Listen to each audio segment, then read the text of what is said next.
स्वागत। आज सगळ्यात महत्त्वाची बातमी म्हणजे अधिवेशनासंदर्भातली। देवेंद्र फडणवीस यांनी आज विधानसभेमध्ये सरकारला चांगलंच धारेवर धरलं। काँग्रेस राष्ट्रवादीच्या जीवावर मुख्यमंत्री बनू असा शब्द तुम्ही बाळासाहेबांना दिला होता का, असा सवाल त्यांनी विचारलाय। सामना वृत्तपत्रातले अनेक दाखले त्यांनी दिलेले आहेत। हे सरकार स्वार्थासाठी एकत्र आल्याचा गंभीर आरोप सुद्धा देवेंद्र फडणवीस यांनी सरकारवर केलाय। निवडणुकीनंतर आम्ही वाट पाहत होतो। आम्हाला वाटलं की आमचे मित्र ठीक आहे, काय मागण्या असतील, काही गोष्टी असतील, ते आमच्या सोबत येतील। पण अध्यक्ष महोदय, आमच्या सोबत येण्याच्या ऐवजी त्यांनी दुसरा मार्ग पत्करला आणि माननीय मुख्यमंत्री उद्धवजींनी सांगितलं की बाळासाहेबांना शब्द दिला होता, शिवसेनेचा मुख्यमंत्री करीन। अध्यक्ष महोदय, हिंदू हृदय सम्राट बाळासाहेब ठाकरे यांच्याबद्दल प्रचंड आदर आम्हाला आहे। हे कुठेही असले आणि आम्ही कुठेही असलो तरी देखील आमच्या करता हिंदू हृदय सम्राट बाळासाहेब ठाकरे हे निश्चितपणे या ठिकाणी आदरस्थानीच राहतील। 40% जागा जिंकणारे 3 लोक एकत्रित आल्यामुळे हे सरकार तयार झालंय। हे जनतेने निवडलेलं सरकार नाहीये, हे जनतेच्या मनातलं सरकार नाहीये, हे राजकीय कप्तानी आलेलं सरकार आहे, हे राजकीय स्वार्थाकरता आलेलं सरकार आहे। त्यामुळे जनतेच्या मनातलं तुम्ही सांगू नका। जनतेच्या मनातलं काय होतं ते लोकसभेतही जनतेने दाखवलं, ते विधानसभेतही जनतेने दाखवलं आणि जनतेने या ठिकाणी आम्हाला निवडून दिलं। अध्यक्ष महोदय, अजून का विस्तार होत नाही यांचा? किती दिवस विस्तार होणार नाही? या सरकार कुठे अध्यक्ष महोदय? आज आपण बघा, या सरकारमधला विसंवाद किती आहे, भीती किती आहे। मंत्री बनवले तर जे होणार नाही ते सरकार ठेवतील की नाही, अशा प्रकारची भीती असल्यामुळे सरकारचा विस्तारही होत नाही। आम्हाला काळजी नाहीच, तुम्हालाच करायची आता काळजी, आम्हाला काय काळजी करायची। त्यामुळे अध्यक्ष महोदय, या ठिकाणी मंत्रिमंडळाचा विस्तार देखील करू शकले नाहीत। तर नागरिकत्व सुधारणा विधेयकावरून विधानसभेमध्ये आज मोठा गदारोळ झाला। नागरिकत्व सुधारणा विधेयक हे घटनाबाह्य आहे आणि ते राज्यात लागू करू नये अशी मागणी काँग्रेसचे नेते अशोक चव्हाण यांनी केली आहे। जितेंद्र आव्हाड यांनीही या कायद्याला कडाडून विरोध केलाय। तर विरोधी पक्षनेते देवेंद्र फडणवीस यांनी राज्य सरकारला हा कायदा लागू करावाच लागेल असं वक्तव्य केलंय। केंद्र शासनाने जो सिटीजन्स अमेंडमेंट ऍक्ट जो आणला तो घटनाबाह्य आहे आणि संपूर्ण देशाच्या भावना महाराष्ट्रासहित सर्वत्र मोठ्या प्रमाणावर निदर्शन याच्यावर झालेले आहे। अध्यक्ष महोदय, हा विषय महाराष्ट्रातला सुद्धा आहे, हा विषय महाराष्ट्रातला आहे। आमचे म्हणणं एवढंच आहे की या भावना, या कायद्याची अंमलबजावणी, या कायद्याची अंमलबजावणी महाराष्ट्रात होता कामा नये। ज्या सर्वसामान्य माणसांना या कायद्यामुळे त्रास होतोय, ज्या सर्वसामान्य माणसांना या कायद्यामुळे अस्वस्थता वाटते, त्या महाराष्ट्राला नागरिकांना न्याय देण्याचं काम या सभागृहाच्या माध्यमातून देण्याची जबाबदारी आमची आहे।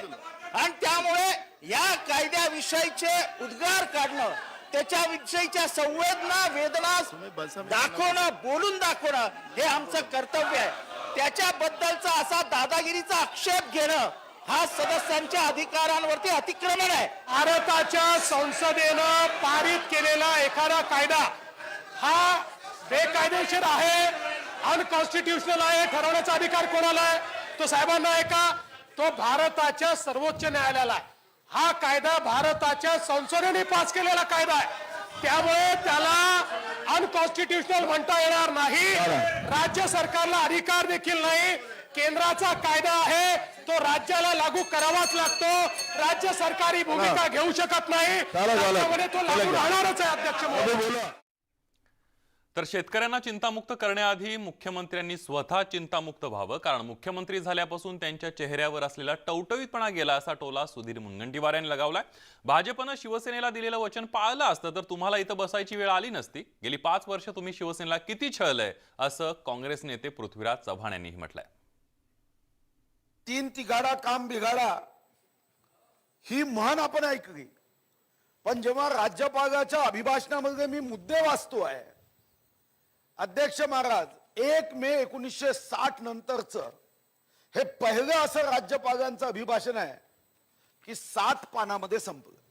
किती छळ, किती अपमानित केलं. आणि आता निवडणुकीमध्ये मगाशी केसरकर साहेब सांगत होते, तुमच्या मित्र पक्षाच्या विरोधामध्ये तुमची युती महायुती होती, त्या महायुतीमधल्या शिवसेनेच्या किती आमदारांच्या विरुद्ध तुम्ही अधिकृतपणे बंडखोरी केली, त्याची माहिती सांगा ना. मराठा समाजाला आम्ही आरक्षण मिळवून दिलंय, पण त्याचं श्रेय न देण्याचा कटुपणा धनंजय मुंडे यांनी केला असा आरोप भाजपचे नेते चंद्रकांत पाटील यांनी केलाय.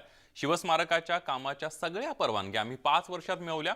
आम्ही चौकशीला तयार आहोत, पण त्या नावाखाली शिवस्मारकाचं काम 5 वर्ष लांबवणार आहात का, असा आरोप सुद्धा त्यांनी केलेला आहे. अनेक वर्ष जो मराठा समाजाला आरक्षणाचा विषय पेंडिंग होता, धनंजय मुंडेंनी कद्रूपणा असं दाखवला की याचं श्रेय भारतीय जनता पार्टीने घेऊ नये.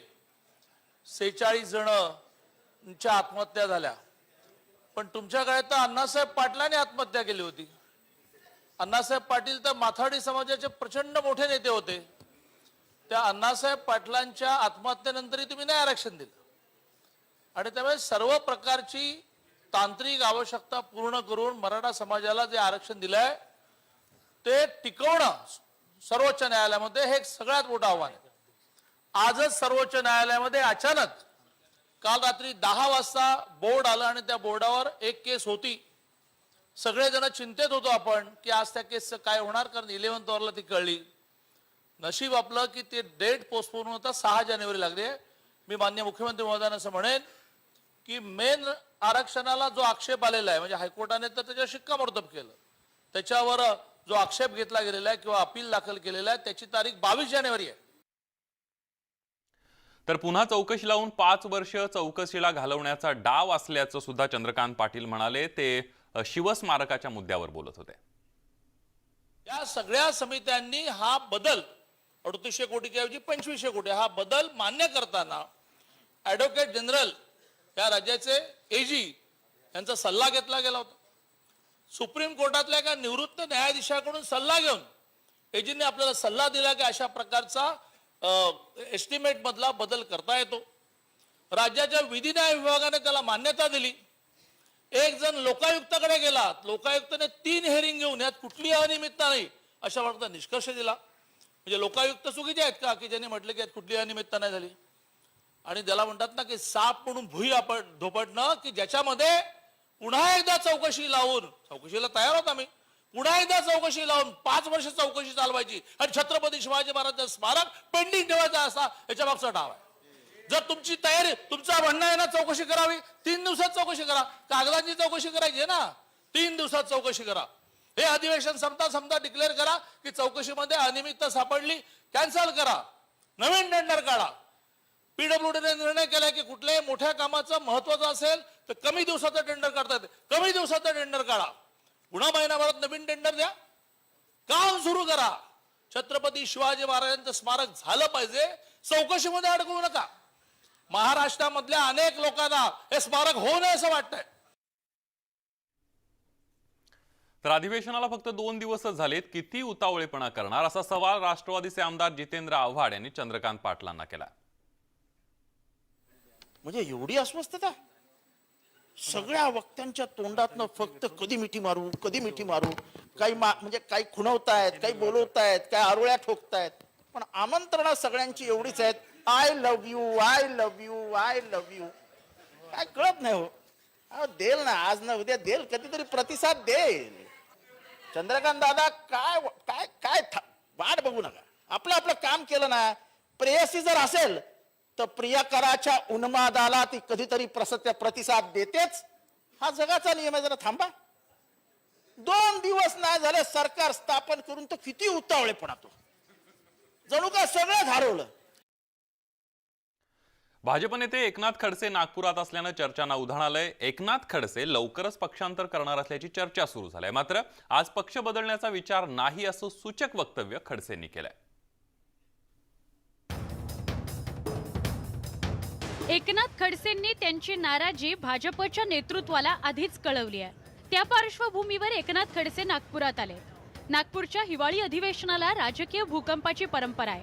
त्यामुळे एकनाथ खडसे राजकीय भूकंप घडवणार असल्याचा अंदाज राजकीय वर्तुळात व्यक्त केला जात होता. मी नागपूरला कुणाचीही भेट घेतलेली नाही. या साऱ्याच्या साऱ्या अफवा आहे.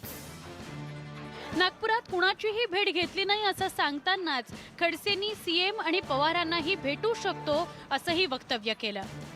मी मुख्यमंत्र्यांनाही भेटेल, शरद पवार आले तर शरद पवार साहेबांनाही भेटेल, आणखी कोणी भेटायचं असेल तर त्यांनाही भेटेल. ही माझी फार्मल मिटिंग आहे. पण याचा अर्थ काही वेगळा काढतात तुम्ही, तसा अर्थ नाही आहे. कोणत्याही प्रकारे पक्ष बदलवण्याचा आज विषय नाही.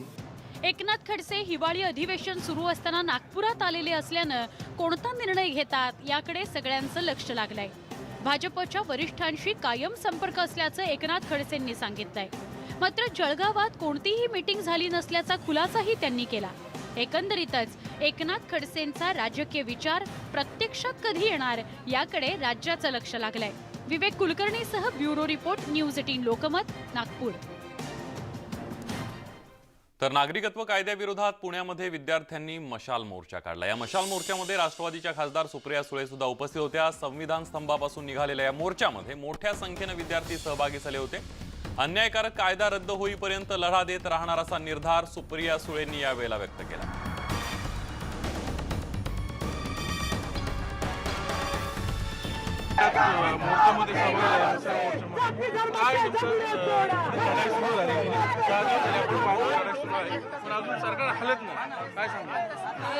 केंद्रातलं सरकार निगरगट्टच आहे एकतर. आणि हे दुर्दैव आहे की एवढी मोठ्या मुलांवर ॲक्शन झाली तरी या सरकारमधले होम मिनिस्ट्री ही याच्यामध्ये अतिशय निष्क्रिय आहे आणि काही ते त्याच्यात लक्ष घालत नाही आहे. आणि दुर्दैव आहे की प्रचारात व्यस्त आहेत पण ज्या रीतीने मुलांची वागणूक झाली अतिशय चुकीची आहे आणि मी त्याचा जाहीर निषेध करतो. आज तुम्ही मशाल मोर्चा काढलाय, इथून पुढे ही लढाई कशी जाईल? कारण अजून सरकार हलत नाहीये.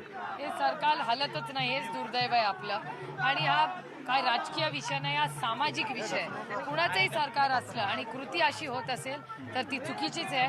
भारतात अशा गोष्टी होत नाहीत आणि ज्याला आपण लार्जेस्ट डेमोक्रेसी म्हणतो त्याचा आपल्याला सार्थ अभिमान आहे. अशी परिस्थिती असताना जर केंद्रातलं सरकार मुलांवर लाठीचार्ज करून ते पण लायब्ररी सारख्या तिकीट करतील हे अतिशय दुर्दैवी आहे आणि त्याचा जाहीर निषेध देशात दिसतोय. पहिल्यांदा या आंदोलनामध्ये विद्यार्थी उतरले. आपल्याला माहिती आहे विद्यार्थी जर चळवळीमध्ये रस्त्यावर उतरला त्याचं यश येतं आणि येतच. तुम्हाला काय वाटतं पुढे आंदोलन भवितव्य काय?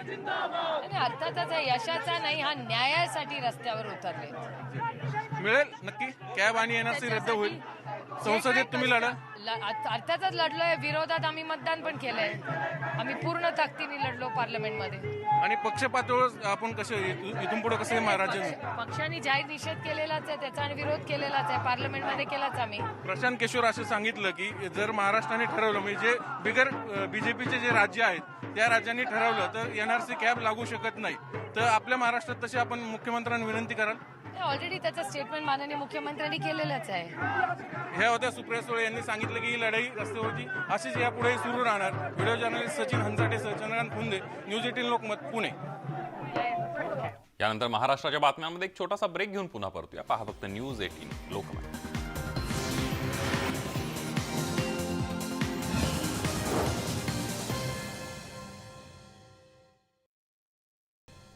ब्रेकनंतर बातमी आहे नागपूरमधली. नागपूरचे महापौर संदीप जोशी यांच्यावर मध्यरात्री जीवघेणा हल्ला करण्यात आला. 2 अज्ञात हेल्मेटधारी हल्लेखोरांनी महापौरांच्या वाहनावर देशी कट्ट्यातून गोळ्या झाडल्या.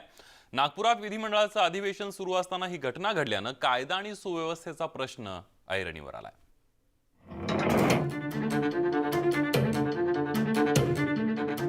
नागपुरात हिवाळी अधिवेशन सुरू असतानाच महापौरांवर गोळीबार झाल्यानं प्रचंड खळबळ उडाली. हल्ल्याच्या दरम्यान हल्लेखोरांनी एकूण 4 गोळ्या झाडल्या. या गोळ्या त्यांच्या गाडीच्या काचा भेदून आत शिरल्या, पण सुदैवानं त्यांना कोणतीही इजा झाली नाही. महापौर संदीप जोशी यांना 6 डिसेंबर या दिवशी धमकावण्यातही आलं होतं. जोशी यांनी महापौर झाल्यानंतर शहरातली वाहतुकीची कोंडी सोडवण्यासाठी प्रमुख मार्ग आणि बाजार परिसरातील अतिक्रमणं हटवण्याचा संकल्प केला होता आणि त्यासाठी कार्यवाहीला सुद्धा सुरुवात केली होती. कसं आहे की 6 तारखेला आम्ही 7 तारखेला अतिक्रमणावर विशेष सभागृह घेतलं. या शहरातले अतिक्रमणं काढायचा हा मोठा निर्णय पहिल्यांदा महानगरपालिकेने घेतला आणि मला असं वाटतं त्या याच्यामधूनच ती धमकी होती, कारण त्या धमकीचं स्वरूप देखील त्याच पद्धतीने होतं. आणि त्यामधून असं घडलं असावं असं वाटतं. विरोधी पक्षनेते देवेंद्र फडणवीस यांनी महापौरांवर झालेल्या गोळीबाराची गंभीर दखल घेतली आहे. जर महापौर सुरक्षित राहणार नसतील तर कायदा सुव्यवस्था कशा प्रकारे चालेल असा प्रश्नही फडणवीस यांनी उपस्थित केला. काल ज्या प्रकारे नागपूर नगरीचे महापौर संदीप जोशी यांच्यावर त्या ठिकाणी गोळीबार झाला, ही अत्यंत गंभीर अशा प्रकारची बाब आहे. जर महापौर सुरक्षित राहणार नसतील तर मला असं वाटतं की याची अत्यंत गांभीर्याने दखल घेण्याची आवश्यकता आहे.